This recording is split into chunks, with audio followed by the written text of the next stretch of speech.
Should you buy a practice from a multi-practice owner? In general, I don't like these transitions. Let me tell you why.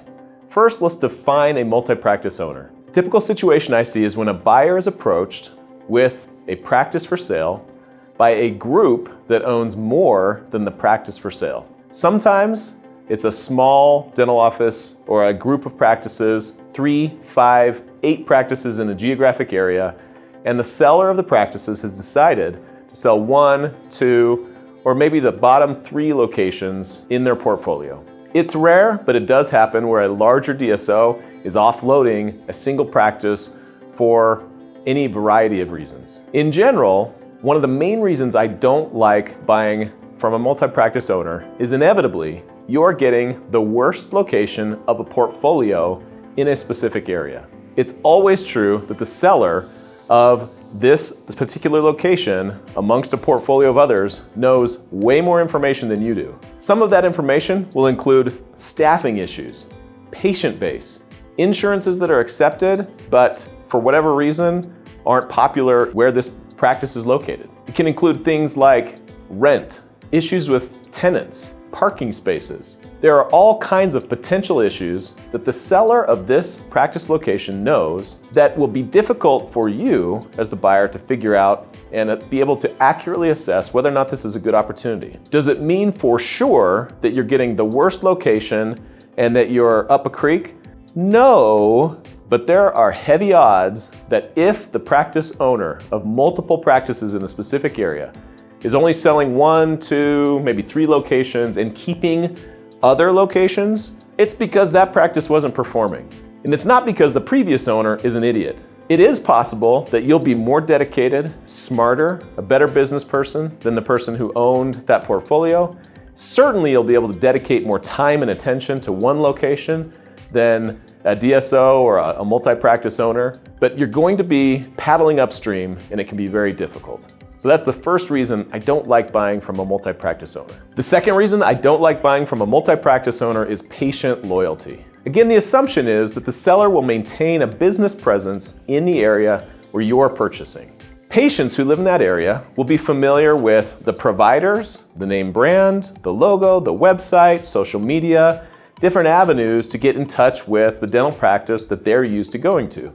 Yes, they will be used to driving to the location that you're potentially purchasing.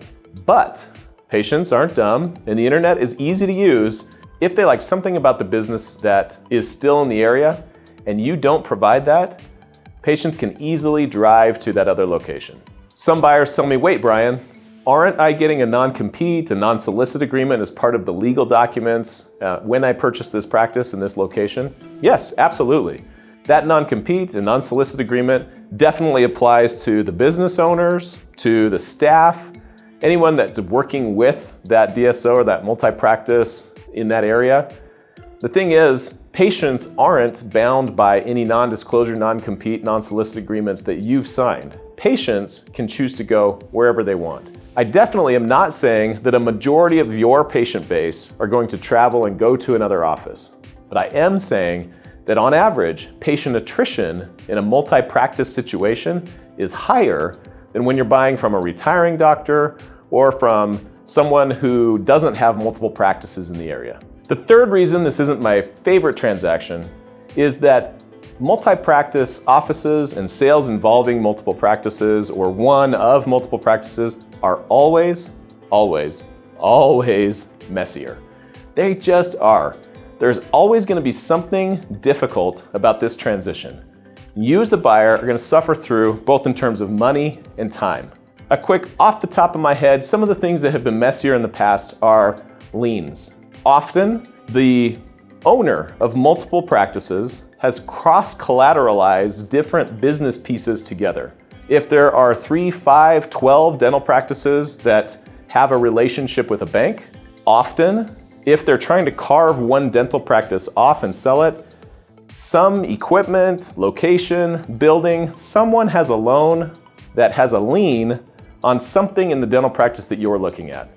The banking takes longer, closing takes longer, and often there can be issues that underwriters aren't able to get past, making financing riskier. Similarly, Understanding the financial statements of one location amongst many can be very difficult. For usually cost savings reasons, the owner of multiple practices will have an accountant roll all of the financial statements up to one document, one P&L, profit and loss statement, one tax return.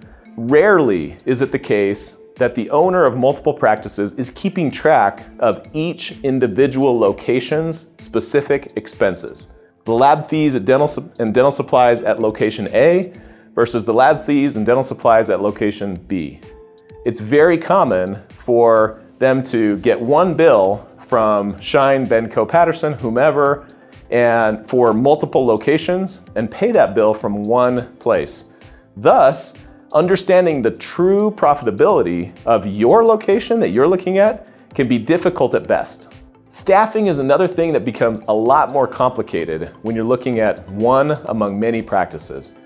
Frequently, the owner of multiple practices in a specific area is using floater employees, employees who can go from one practice to another. Those employees often have favorite places that they like to work more than others, somewhere that's closer to their home, or patients that they like better. And often those employees want to go to the practice that you're not buying. So not only are you buying a practice with potential lien issues, it's generally not the best practice of the bunch. You might not understand the financials. Now the staff is a risk. The staff might leave the practice right as you're buying it. It might not be the case, but frequently these types of things come up in multi-practice ownership situations. Another reason that comes up frequently is issues around equipment. Sometimes the seller has kept the good 3D Pano, the good iTero scanner, whatever it is, the nice equipment that has been in the practice you're looking at. The seller has one or two of those, and lots of practices use that equipment, and the seller is going to take that equipment with them when they sell the practice. Because it doesn't impact the financials, oftentimes sellers don't discount the price of the practice to take into consideration the loss of certain equipment. Equipment going from place to place and the necessary investment that you're going to need to make in order to make this practice run the way it has been run can be another issue and just another big headache when you're looking at one practice among many. So between the fact that you're probably looking at the worst location, you're probably looking at questionable patient loyalty, and between the fact that there are certainly going to be some issues that are unforeseen around equipment or staff or whatever, looking at deals that involve multiple practices always makes me very nervous. If you're looking at a practice that is part of a larger group, part of a DSO, part of an ongoing business concern in the area where you're looking, be very, very cautious. And if you have multiple options, I would probably put this one at the bottom of your list. If you need help understanding your individual situation, that's why we're here. Reach out anytime. You can find me at dentalbuyeradvocates.com, and you can read more about DSOs and private sales and the differences between the two by listening to the podcast, reading the book, and other free features that we have at the website. Good luck as you're going through this transition.